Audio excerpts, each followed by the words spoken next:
Welcome to the Financial Planning for Canadian Business Owners podcast. You will hear about industry insights with award-winning financial planner and entrepreneur Jason Pereira.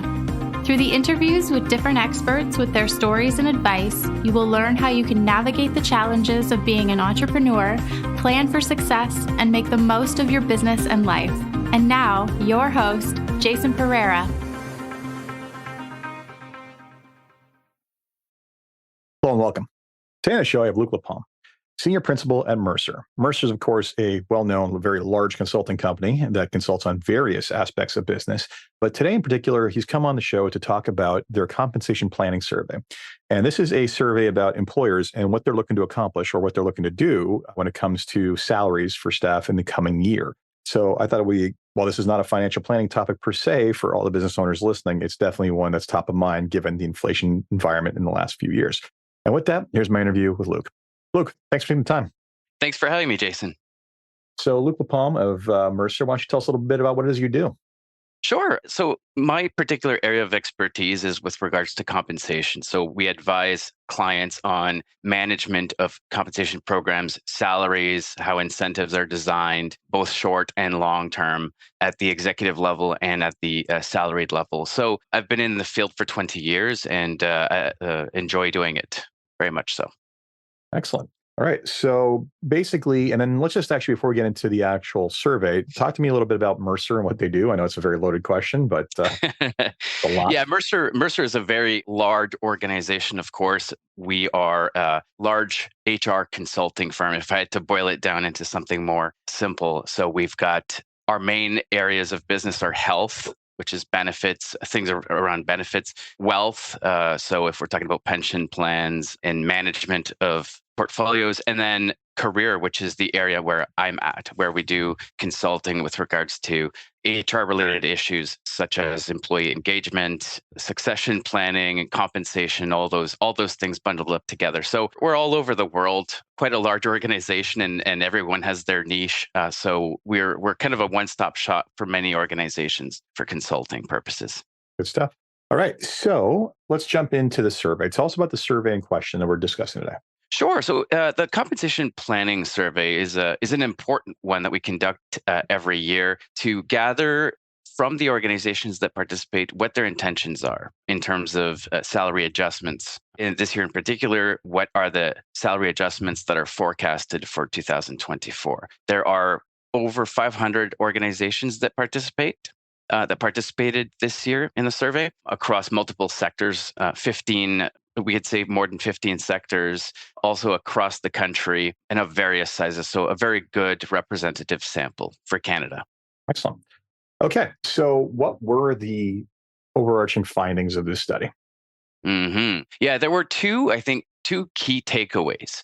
One is that the markets appear to be cooling from a compensation perspective, and I can get into more details on that. The forecasts for 2024 are lower than what they were last year. So the forecasts are 3.7% for 2024. Last year it was 4.1, so it's going down. So that's the first takeaway. The second takeaway is that there's an increasing in transparency with regards to pay. And there are different forces in play that are pushing organizations to be more transparent. And to define transparency, what I'm talking about is communicating to the employee what their salary band is, so what the job is worth, so that they have a better idea of where they're positioned. So there's an increase in transparency amongst organizations. So those are the two key takeaways from this survey.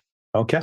So, all right, let's talk about this. Clearly, everyone's discovered how much inflation can hurt in the last couple of years. And I think back to when inflation started to take off and we got to the first kind of year-end reviews and the amount of buzz I heard about people saying like, no, we're not going to just increase inflation. We're not just because inflation is higher, we're not going to basically match that. We may have been doing inflationary matches before, but those were reasonable. This is crazy. And that was a common refrain I was hearing left, right, and center. Now that is effectively a real, in real terms, a cut in salary. But it was one that, frankly, I think it's a normal reaction is to say like, hey, I've anchored on this previous thing before. It's now a lot higher. I'm not going to play this game. And now that was last year, 3.7. I think some people played that game. Not everybody, clearly. Sorry, 4.1, right? Because 4.1, that's right. Even though inflation was a lot higher and now it's coming down. I mean, in general, I'm just going to state the economic principle. Sooner or later, if the labor market's tight enough, someone's going to break, right, and suck up talent from people who are basically not happy about their salary, not moving for a couple of years, and then eventually everything hits equilibrium. But that doesn't happen overnight. So right now, talk to me about, besides inflation, is there anything else driving this conversation at this point? Is our labor markets driving this right now? Yeah, that's a hot topic and a question that we're often asked about that, because historically, salary increases have always been a little bit above inflation by 1%, give or take, of course. And now that's not the case anymore. So to your point earlier, yes. yeah, to your point earlier, this is like a reduction in salary in essence. And so a couple of things that are influencing this as well, number one, increasing salaries more aggressively actually contributes more to inflation. So it's like a double-edged sword. But also, we were always talking about the Great Resignation during the pandemic, and then you could call it or relabel it the Great, I forget the name, but basically employees have been finding different jobs and they've moved around a lot. So attrition has been reduced quite a bit. What I mean by that is turnover. One of our studies, not this one, but one of our studies indicated that attrition last year was 21%. It went down to 18% this year, which means there's a lot more stability. Hold on. Yeah, on average. On average, some companies the average company was losing 1 in 5 employees. Yeah, that's correct. Yeah, that's correct. It was, and obviously trying to find replacements. There were early retirements, as we know, during the pandemic. So the labor market's tight, but also organizations are looking. They're not fighting the talent or winning the talent war with just salaries alone, right? So we talked about 3.7% for 2024. Of course, there are some organizations that'll be more aggressive with that. But the other thing too is that with that budget, it's to not allocate it equally to all employees, but giving up bigger budgets or bigger increases to key talent, key employees, high performers, and of course, being able to spread out that budget in a way that makes sense for the company. Yeah, I mean, that makes sense. That's we'll get back to the transparency piece later. Mm-hmm. So one of the things that is a known phenomenon in inflation is that expected inflation kind of creates inflation, right? If employers think that inflation is going to be high, they're going to basically have to adjust their expectations for what they're going to pay people a little bit more, and therefore there's a feedback effect, right? And especially in more, let's call it a contract unionized world, where that's a big thing. When you're locking in payment terms for years on end, thinking that as an employer that, okay, if inflation is going to be 5% a year, just picking a number for the next 5 years, and these guys are willing to take 4%, oh man, I just won. But then that actually helps create the long-lasting inflation, which is a problem. So question becomes, how much of that are you seeing, and do you think you're capturing in the survey, if anything? Yeah, we are actually not capturing that in the survey. The survey does not cover unionized employees. It's all non-union. But for certain, if there are pressures in that area with regards to increasing wages, we talked a little bit about hourly employees, whether they're unionized or not, it will have an effect of putting more pressure on organizations to increase salaries. For example, Ontario minimum wage, as of, I believe, October 1st, went up from $15.50 to $16.55, I believe. Yep. So those sorts of things do have a ripple effect, right, in creating pressures in the market for more competitive pay.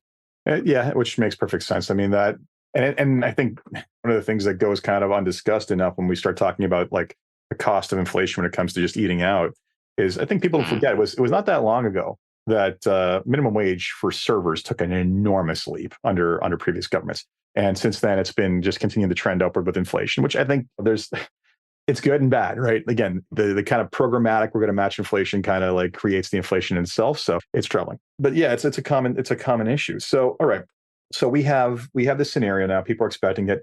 The expectations clearly are lower, right? I mean, that's what we're seeing on the trend. Yes. So yeah, that's correct. The Bank of Canada is what's happening, or is there anything else driving this? Or is it just, so how much of that is expectation potentially, or can you capture that versus the labor market tightness and lack of attrition? Yeah, so the reduction in attrition certainly does reduce some of those pressures in the market, hence why the salary forecasts are lower than in prior years. because again, there was a great reshuffle, if I can say, in the past couple of years. The other thing that's not mentioned, but this is happening behind the scenes, is that organizations are providing their employees with off-cycle adjustments, but they're not officially in those budgets. So if we talk about 3.7% for next year, employees that are at high risk or due for a promotion, there's a lot of informal, if I could put it that way, activities happening at organizations. And so, for example, last year, we talked about the number being 4.1%, but 60% of the participants indicated that they provided off-cycle adjustments to their employees. And those are numbers behind the scenes that we do not see. So this year, a lot higher in some cases, is what you're saying.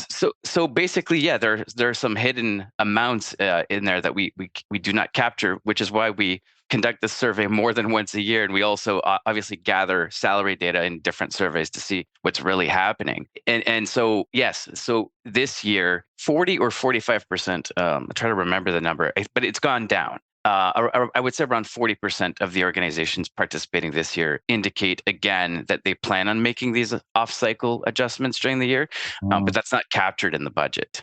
I got it. So basically, they're kind of, I mean, it makes sense. They're being nimble, right? If they feel danger or they feel that, certain people are being priced to the market or they need to secure people, they'll move, but that's not being captured in this data. So if anything, there's definitely an argument to be said that it's higher than what you're capturing in this entire study.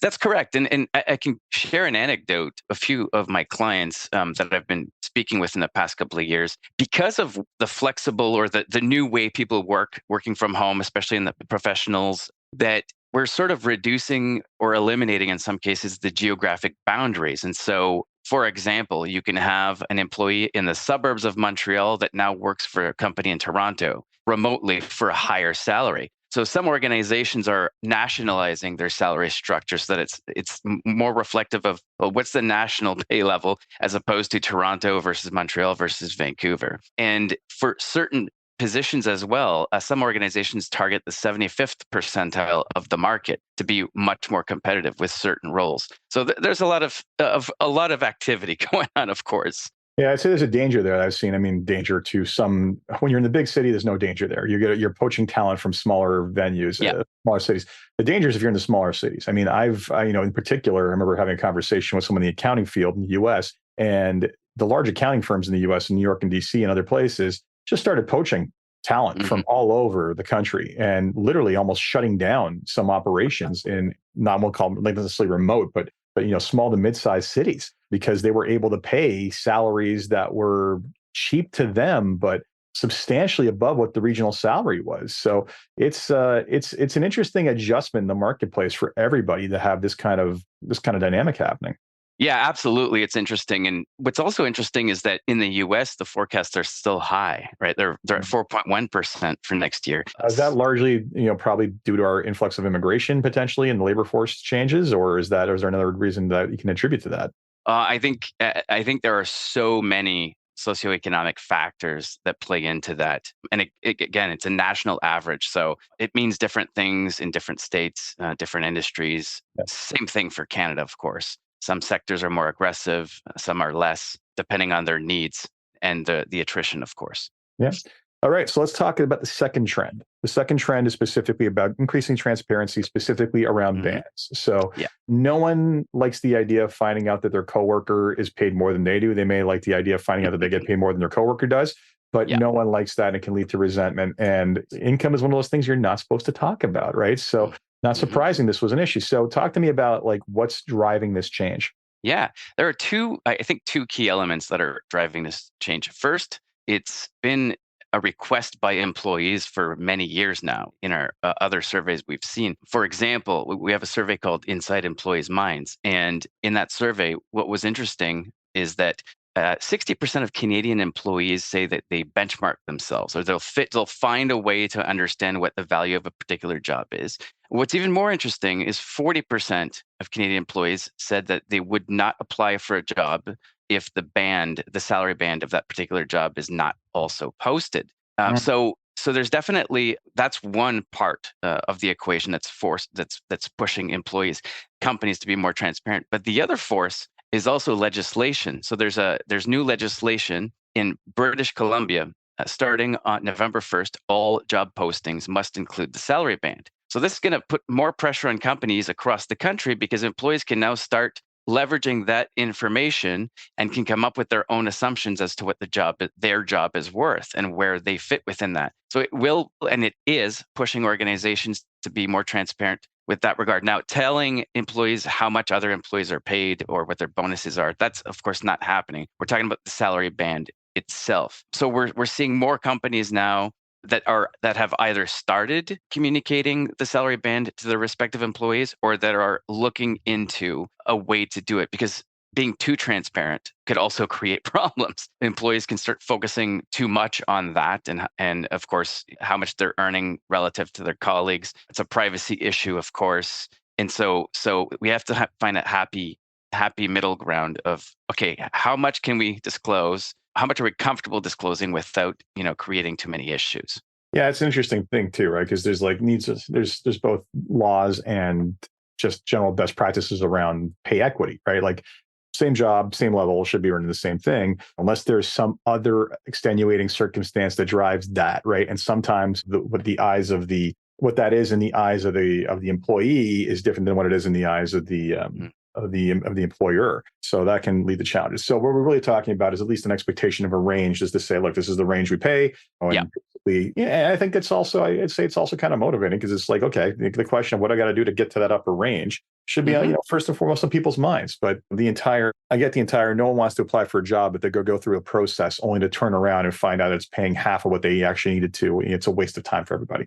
Yeah, that's correct. And it is, in a sense, a bit of an incentive, to your point. Some organizations also disclose the band above the employee's current band. So it gives them a sense of, what is the salary expectation? Should I get promoted to the next pay grade? So that's also quite interesting. We have to be careful when we talk about pay transparency, though. It depends on the maturity of the business from an HR compensation perspective. For example, if a company is growing rapidly, they're probably not likely very well structured in terms of pay. Companies that are growing through mergers and acquisitions, same thing there. You've got a multitude of different types of pay systems. And so it's not a good time to talk about salary bands if it's all over the place, because there's some integration work to be done. So it really depends on how comfortable and how equipped an organization is to be able to talk about the salary band itself to their employee. Yeah. Now, that said, I mean, the entire legislation around what's happening in BC, I find that fascinating, because two things. I think it'll help normalize those bands, probably just by creating transparency around, see what everybody else is paying. But also it's the phenomenon of regulation typically spreads a lot further than where it's intended to, simply because like national orgs aren't necessarily going to create a HR policy for listing salary bands in one state and one province. I deal with a lot of Americans, one province, and then basically just ignore and not do the same thing for other provinces, right? Some very well might, but a lot of them are just going to be like, this is our policy across the board from now on. Yep, it's a very interesting observation, and for sure we've seen organizations, rather than having salary structures that are adopted for each province or each metropolitan area, they're just nationalizing, right? To the point I made earlier, and I think this will further contribute to that, given that the data that's being already published in the marketplace. And so, yeah, it will, I think, be an extra factor or force driving companies to rethink, well, their transparency, but also what they would consider competitive. Depends on the job, depends on the industry, but it's definitely an influencing factor. Yep. So then the question becomes, what other than those two big takeaways did you find in this study? Other than those other big takeaways, I could say that, well, we've seen historically with this survey a lot of aggressive adjustments, and that was largely due to the pandemic, where adjustments were very, very low at the time, 2.5%, depending on the organization you're talking to. Adjustments in 2022 and 2023 were quite aggressive compared to the past couple of years and even pre-pandemic. So now that we're seeing it go down, I think another interesting point that I didn't mention is that last year, 60% of companies indicated a budget of 4% or more, and some organizations even had budgets of 20%. IT was a very hot one, and life sciences was another hot one last year. This year, the majority of participants indicate 3% as opposed to 4%. So that's what's also driving down the average. So I would also say, take this with not necessarily a grain of salt, but 85% of the companies that participated said that they have not finalized that decision yet, right? 15% had it approved. This is a survey that's filled out by HR. It was filled out in August. So we're relaunching it on the 23rd of October to see, okay, now that we're closer to year end, what is the real amount, right? The forecast can increase or can decrease, but for the time being, between the discussions with HR and finance, what is that number going to look like? So just to be careful. And also, that's a piece of market data, but it's market data, right? What's best for your organization? What can you afford to do? Those are all things that the company themselves management needs to consider. So this is just a piece of the puzzle, but it gives you at least an idea of where things are going. All right. So basically, if you were, I don't know, working at a consulting company that advised HR managers, like, what are the big things you'd be advising to do right now at this point, or be considering, other than just looking at the study and understanding where they sit in the grand scheme of things? Yeah, look at the engagement levels, right, of your employees. I think that's an important one, because you can see an employee leave a company for the same pay or even a pay reduction, because it's not necessarily the pay that's retaining them or attracting them. They might be leaving because they don't get along with their managers, or they might be leaving because of the culture of the organization. So we could talk about the employee experience. I think that's something that is ignored by many organizations. I'll give you an example. We focus a lot on customer satisfaction and client satisfaction. And so, for example, if I wanted to buy something on Amazon, I grab my phone, 30 seconds later, I click buy, it shows up at my door the next day. Super easy process. If I'm an employee, what's that experience like? For example, if I don't know how many vacation days I have left for the year, is it also a 30-second process, or do I have to go to my manager? Then they have to go to HR. It becomes very frustrating trying to make my plans. And so think about the customer, the employee experience as well. And I think that will help, especially with these lower budgets. So it's the intangibles that matter as well. Excellent. Right. So thanks a lot. Luc, where can people find this study? Is it publicly available, or do you at least publish some articles on it? Yeah, we have a site called imercer.com where organizations can go and consult the various studies. There are many studies aside from that one where they can purchase the survey, and those that participate obviously get a copy of the report as well. So I would encourage companies to participate as well. It feeds into our database. It gives us more robust samples, obviously. So yeah, imercer.com. Excellent. Luc, thank you so much for taking the time today. Thank you very much, Jason. So that was today's episode of Financial Planning for Canadian Business Owners. If you enjoyed this podcast, please leave a review on Apple Podcasts, SoundCloud, Spotify, or wherever your podcast. Until next time, take care. This podcast was brought to you by Woodgate Financial, an award-winning financial planning firm catering to high net worth individuals, business owners, and their families.